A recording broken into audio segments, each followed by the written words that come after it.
दोस्तों नमस्ते। आज हम अध्ययन करने जा रहे हैं वैदिक युगीन छत्तीसगढ़ के बारे में। पिछले लेक्चर में हमने देखा था प्रागैतिहासिक काल, ऐसा काल जिसका कोई लिखित साक्ष्य नहीं है। उसमें कौन कौन से ऐसे स्थान हैं जो छत्तीसगढ़ में आइडेंटिफाई किए गए हैं। आज वैदिक काल में हम देखेंगे कि वैदिक युगीन छत्तीसगढ़ में इसका उल्लेख कहाँ कहाँ हुआ है। तो वैदिक युगीन छत्तीसगढ़ जिसका समय काल माना जाता है 1500 ईसा पूर्व से 600 ईसा पूर्व में, है ना। तो इसका अध्ययन हम करेंगे। देखिए, इसमें दो पार्ट में हम अध्ययन करेंगे कि एक प्राचीन साहित्य में वर्णन कहाँ हुआ है वेद एवं अन्य वैदिक ग्रंथ में, और दूसरा हम देखेंगे महाकाव्य काल में। महाकाव्य काल दो भागों में विभाजित है, एक रामायण काल और एक आपका महाभारत काल में।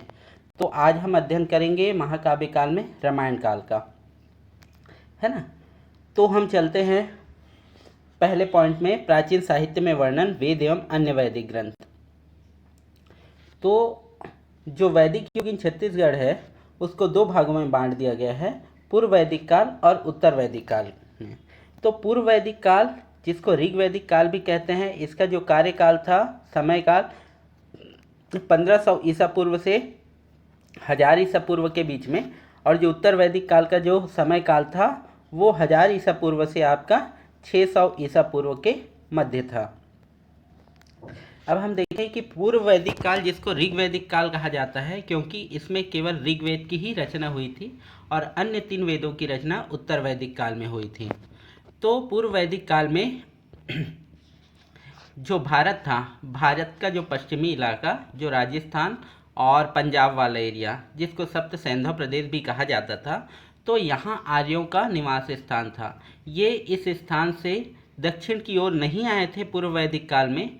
तो पूर्व वैदिक काल में छत्तीसगढ़ का कोई उल्लेख नहीं मिलता है, यानी हम कहें इनडायरेक्टली तो ऋग वैदिक काल में छत्तीसगढ़ का कोई वर्णन नहीं मिलता है।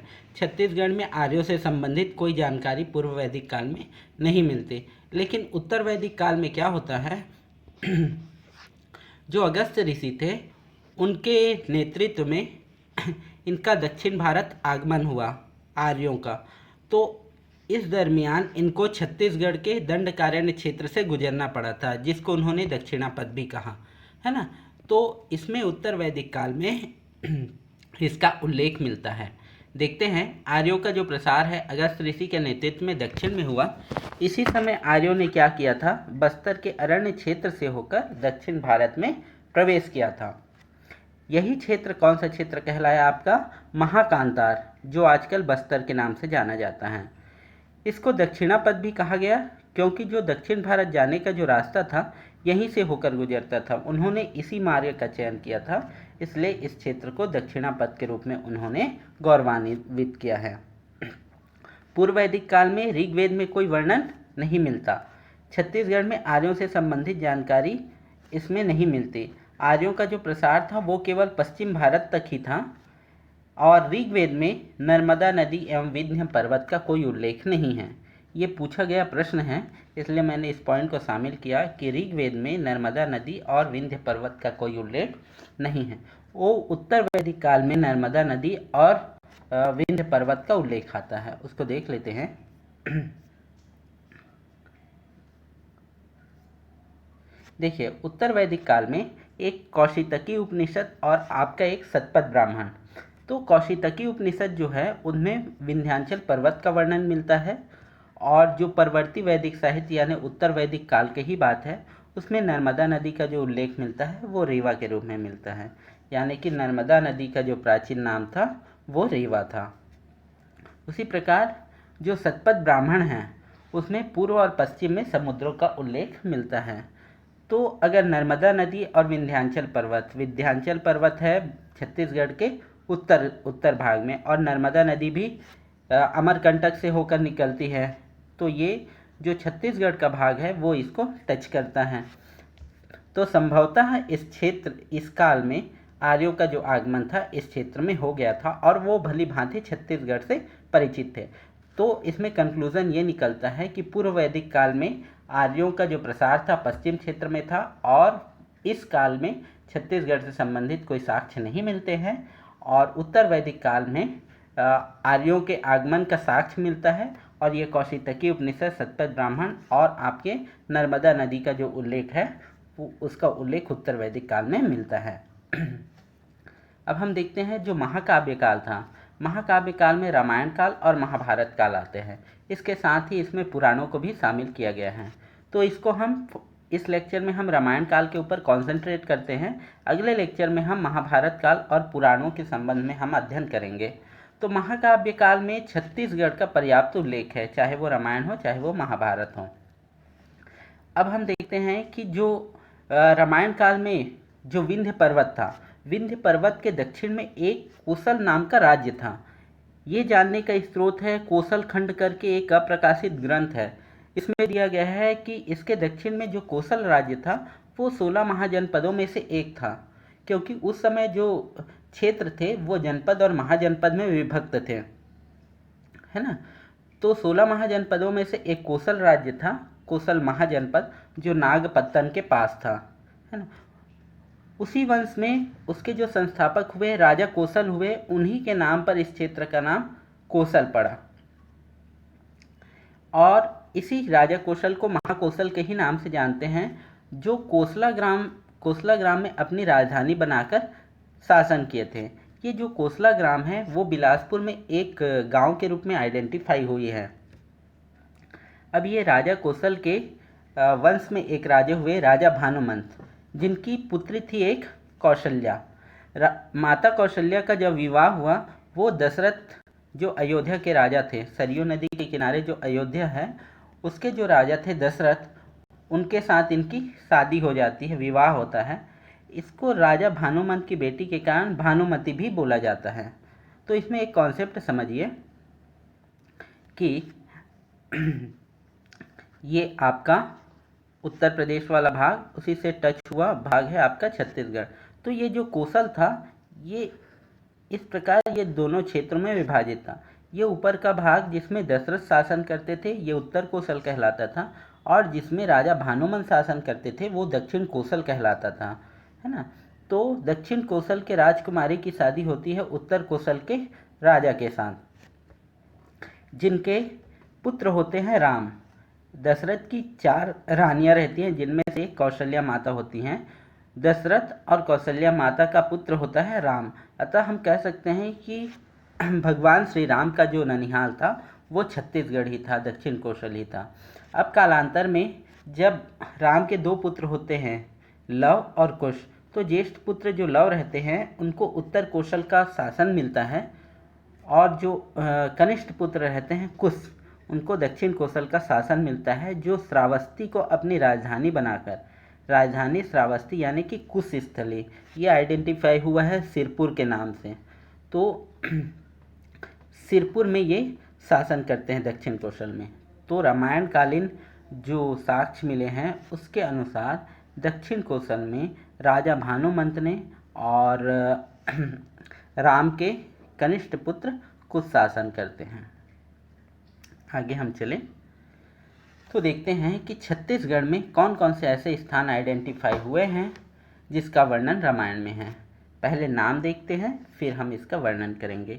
एक है आपका सीतामढ़ी हड़चौका नाम का एक स्थान है। एक है आपका घाघरा, ये जनकपुर भरतपुर।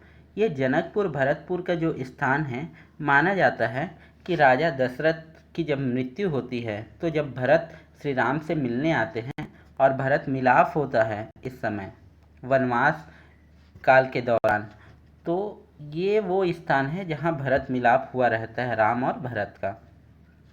ठीक है, आगे हम चलते हैं। एक सूरजपुर में एक स्थान है सीता लेखनी, है ना। उसी प्रकार है आपका जोगीमारा, सीता बेंगरा, लक्ष्मण बेंगरा, सीतापुर तहसील, किष्किंधा पर्वत, और ये एक सीताकुंड। ये सीताकुंड वो स्थान है जहाँ इस क्षेत्र में जब श्री राम रुके थे तब माता सीता यहाँ स्नान किया करती थी। यहाँ जांजगीर चांपा में आपका एक स्थान है खरौद, शिवरी नारायण, दमाऊ दरहा, जिसको ऋषभ तीर्थ के नाम से जानते हैं। एक है आपका जटाऊ आश्रम, एक है आपका लक्ष्मणेश्वर मंदिर खरौद, है ना। तो ये सब नाम आप रिमेम्बर करिए उसके बाद है आपका भूपदेवपुर जो रायगढ़ में है, जहाँ राम झरना है। ठीक, ये आपका रावणखोल जो कि जांजगीर चांपा में ही है। फिर हम देखते हैं बलौदाबाजार में एक तुरतुरिया बारनवापारा में स्थित एक वनग्राम है, और सुकमा में है आपका एक रामाराम तट। उसी प्रकार ये जो स्थान है छोटा हो रहा था, तो यहाँ मैं बता रहा हूँ, रायपुर में चंदखुरी नाम का स्थान है। फिर धमतरी सिहावा में श्रृंगी ऋषि का आश्रम है। पंचवटी जो कांकेर में है। उसके बाद ये पूरा बस्तर का क्षेत्र आपका दंडकारण्य कहलाता था। यहीं दंतेवाड़ा में मारिच नाम के एक पिशाच था, उसका ये क्षेत्र कहलाता है। तो इसको हम पूरा डिटेल से जानते हैं। अब देखिए, रामचंद्र के वनवास का अधिकांश भाग जो था इसी क्षेत्र में व्यतीत हुआ है, यानी कि ये पूरे दक्षिण कौशल वाले क्षेत्र में।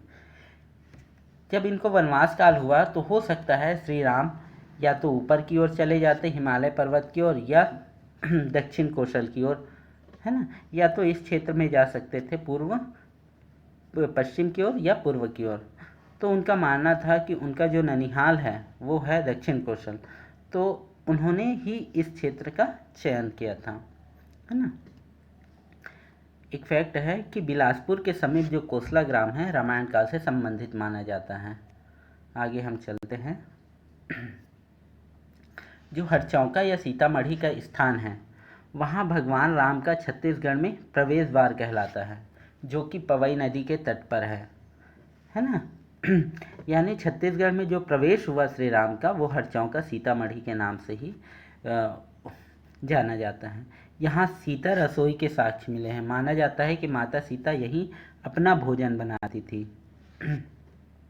घाघरा नाम का स्थान है कोरिया में, है ना। सीता माता या सीतामढ़ी मंदिर यहाँ स्थित है, जो प्रस्तरों से निर्मित है। वर्तमान में छत्तीसगढ़ का राज्य संरक्षित स्मारक है। तो भगवान श्री राम का छत्तीसगढ़ में जो पदार्पण हुआ था वो कोरिया जिले में ही हुआ था, हरचौका सीतामढ़ी के स्थान से। अब हम देखते हैं जो सीता लेखनी पहाड़ी है वो है आपका सूरजपुर में। माना जाता है कि माता सीता ने लक्ष्मण को पत्थर पर लिखना यहीं सिखाया था। किंवदंती है कि लक्ष्मण ने माता सीता से प्रार्थना की थी कि वो उनको लिखना सिखाए, तो माता सीता ने इन्हीं पत्थरों पर उनको लक्ष्मण को लिखना सिखाया था, जिसके नाम से इसका नाम सीता लेखनी पड़ा। उसके बाद देखते हैं सीता बेंगरा, है ना, एक गुफा है सरगुजा में। ये बहुत ही फेमस गुफा है, इसके बारे में क्वेश्चन पूछे जाते हैं व्यापम और पीएससी में। तो इसके बारे में मैंने गुफाओं के बारे में एक पूरा डिटेल लेक्चर बनाया है, उसको आप देख लीजिएगा। लिंक मैं डिस्क्रिप्शन में थोड़े दिन बाद डाल दूँगा इसका।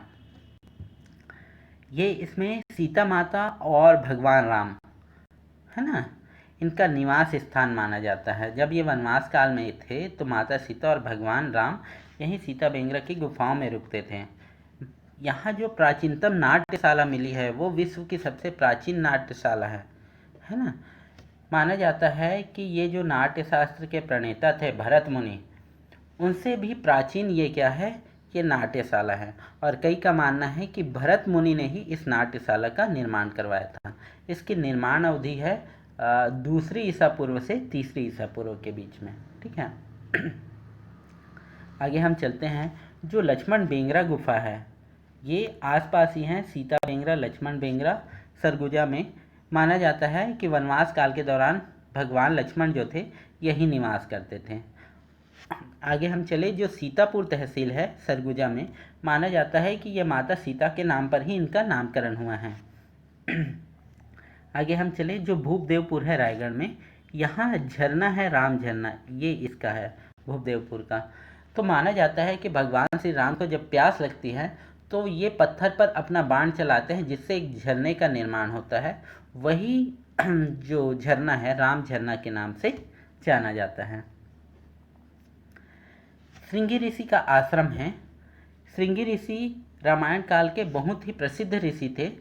तो राजा दशरथ को जब पुत्र की कामना होती है तो वो उत्तर कौशल से दक्षिण कौशल में इस ऋषि के पास आते हैं, है ना, जो कि सिहावा में स्थित है, सिहावा पहाड़ में। तो श्रृंगी ऋषि ने पुत्रेष्ठी यज्ञ करवाया था, जिससे दशरथ को पुत्र की प्राप्ति होती है ना। और दूसरी चीज़ माना जाता है कि श्रृंगी ऋषि के कमंडल से ही महानदी का उद्गम हुआ है। जो महानदी है वो सिहावा पर्वत से निकलती है, सिहावा पर्वत से निकलती है धमतरी जिले से, है ना। और किंवदंती है कि इनके जो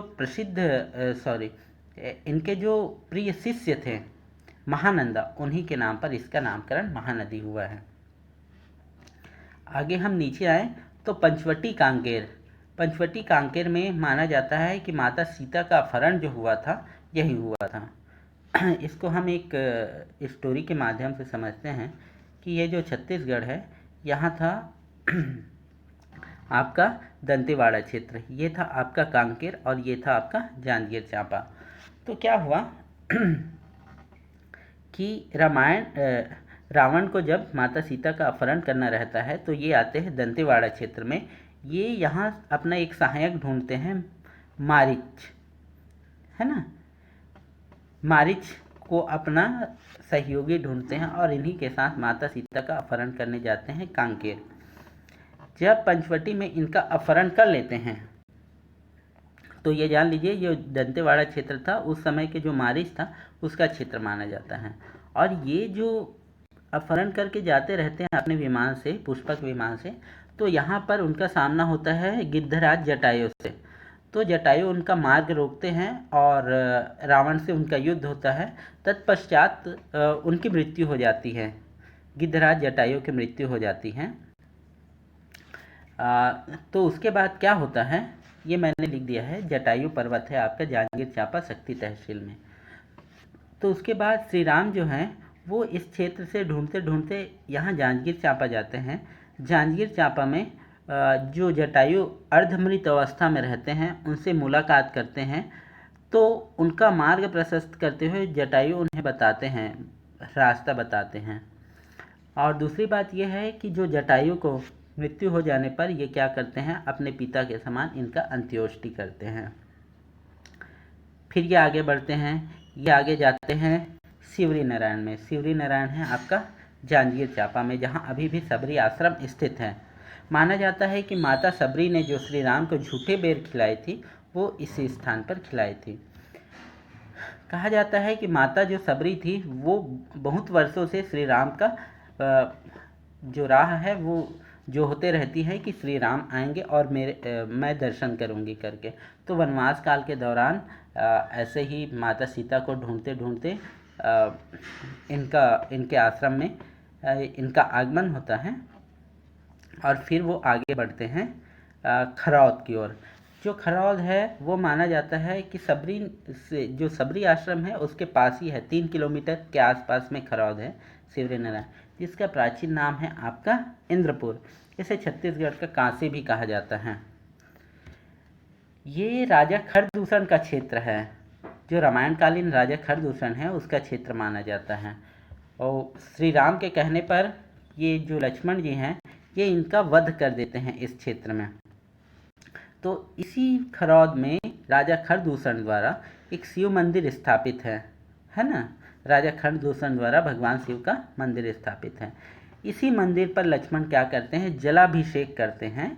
इसलिए इस मंदिर को लक्ष्मणेश्वर महादेव मंदिर के नाम से भी जाना जाता है, जो कि एक शिव मंदिर है।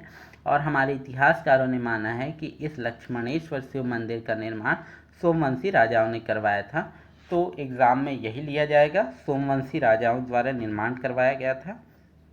तो आप यही याद रखिएगा। आगे हम चलते हैं कि जो शिवलिंग है ना, जो शिवलिंग है वहाँ उसमें 1 लाख छिद्र है ना, इसलिए इसको लक्षलिंग भी कहा जाता है। तो कहाँ के शिवलिंग को लक्षलिंग भी कहा जाता है, तो वह है आपका खरौद का शिवलिंग को लक्षलिंग कहा जाता है। माना जाता है कि इस 1 लाख छिद्र के कारण इसमें 1 लाख लिंग है, शिवलिंग है 1 लाख, है ना। यहाँ लक्ष्मण द्वारा एक मंदिर जो लक्ष्मणेश्वर महादेव मंदिर निर्माण करवाया गया था, निर्मित किया गया था, उसे लाखा चाउर मंदिर भी कहते हैं। लाखा चाउर मंदिर का अर्थ यह है कि यहाँ अगर 1.25 लाख चावल के दाने अर्पण करें तो किसी की भी मनोकामना पूर्ण हो जाती है। तो इसमें आप याद रखें, खरौद राजा खरदूषण का शासन का क्षेत्र, लक्ष्मण द्वारा मृत्यु की गई। उसके बाद लक्ष्मणेश्वर महादेव मंदिर, यहाँ लक्ष्मण तपस्या करते हैं और जलाभिषेक करते हैं। ठीक है, यहाँ लक्षलिंग है और लाखा चौर मंदिर, लखनेश्वर महादेव मंदिर भी यहीं स्थित है। उसके बाद हम आते हैं, एक बल्लमदेई नदी पड़ती है बलौदा बाजार में, जो तुरतुरिया के पास है। ये वन ग्राम है तुरतुरिया, जो बार नौपारा अभ्यारण्य के बीच में स्थित है और जिला पड़ता है आपका बलौदा बाजार। तो क्या होता है, वनवास काल व्यतीत करने के बाद जब राजा राम को अपना राज्याभिषेक होता है, तो कुछ कारणों से माता सीता का उनको परित्याग करना पड़ता है। तो इस परित्याग समय काल में वो कहाँ आते हैं, अपने मायके न जाकर इस आश्रम में अपने शरण लेते हैं महर्षि वाल्मीकि के पास, जिन्होंने रामायण की रचना की थी। वाल्मीकि ने ही रामायण की रचना की थी। तो यहीं पर लवकुश का जन्म होता है और यही वो स्थान है जहाँ अश्वमेघ यज्ञ का घोड़ा लवकुश द्वारा रोका जाता है। और यहाँ एक झरना है, तुरतुरिया झरना है, जहाँ तुरतुर तुरतुर तुरतुर की आवाज़ आते रहती है, इसलिए इसको तुरतुरिया झरना कहा जाता है। उसके बाद सबसे नीचे जो वर्णन हुआ है दंडकारण्य, जो रामायण महाकाव्य में दंडकारण्य का सर्वाधिक उल्लेख हुआ है।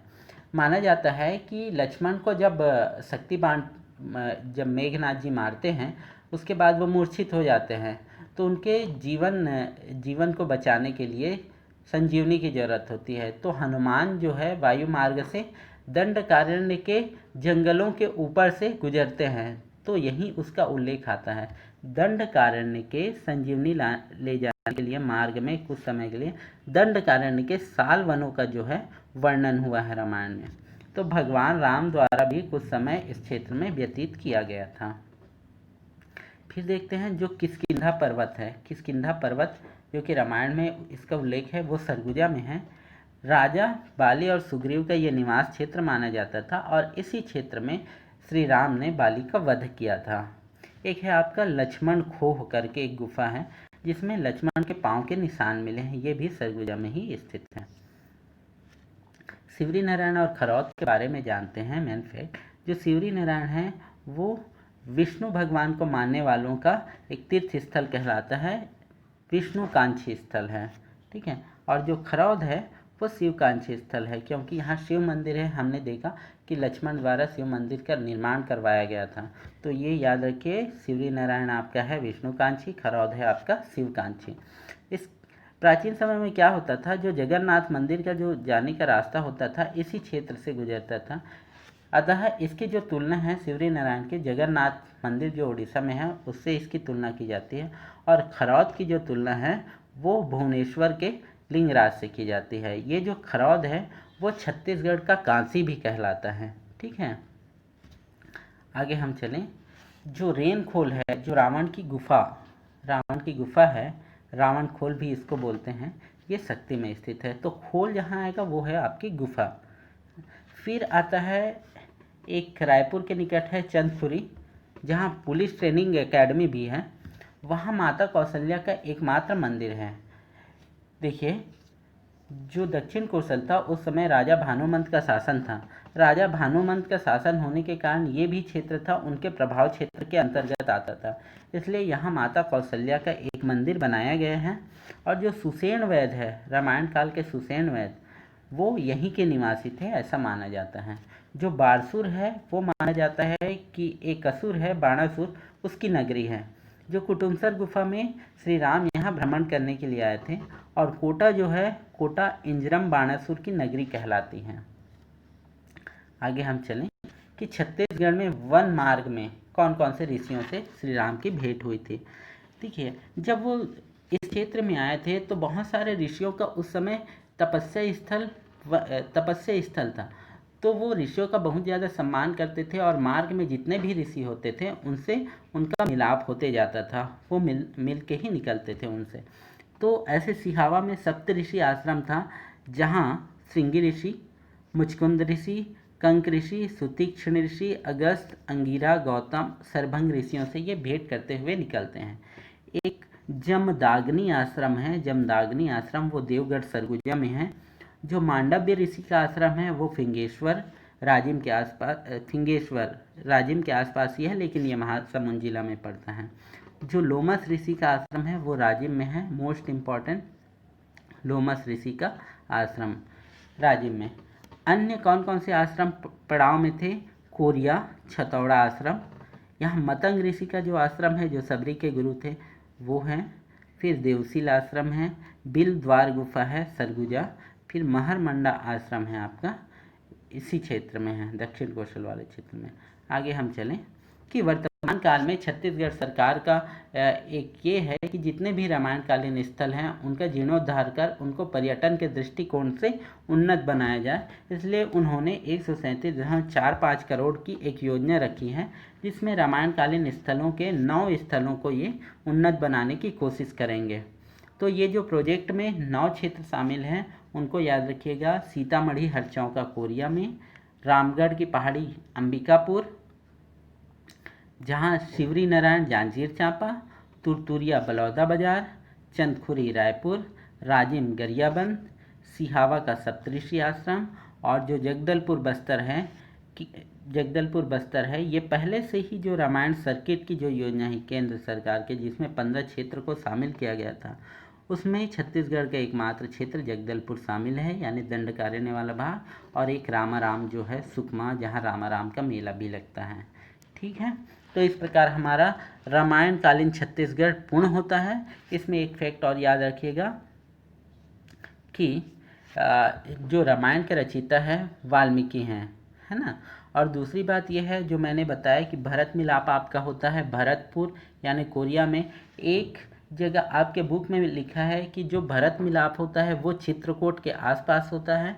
तो आप ऑप्शन में जब भी आए तो आप देख के टिक करिएगा, जिस हिसाब से आपको लगे कि कौन सा आंसर सही है उसको लीजिएगा। हो सकता है उसमें चित्रकूट दिया हो और भरतपुर ना दिया हो, या भरतपुर दिया हो चित्रकूट ना दिया हो, तो आप ऐसे चूज़ कर सकते हो। ठीक है, अगर वीडियो ये अच्छा लगा तो लाइक कीजिए, शेयर कीजिए और सब्सक्राइब कीजिए। ठीक है, मैं छत्तीसगढ़ के इतिहास और छत्तीसगढ़ के जितने भी टॉपिक है उसको पूर्ण करने का कवर करने की मैं कोशिश करूँगा। ठीक है, ओके, थैंक यू।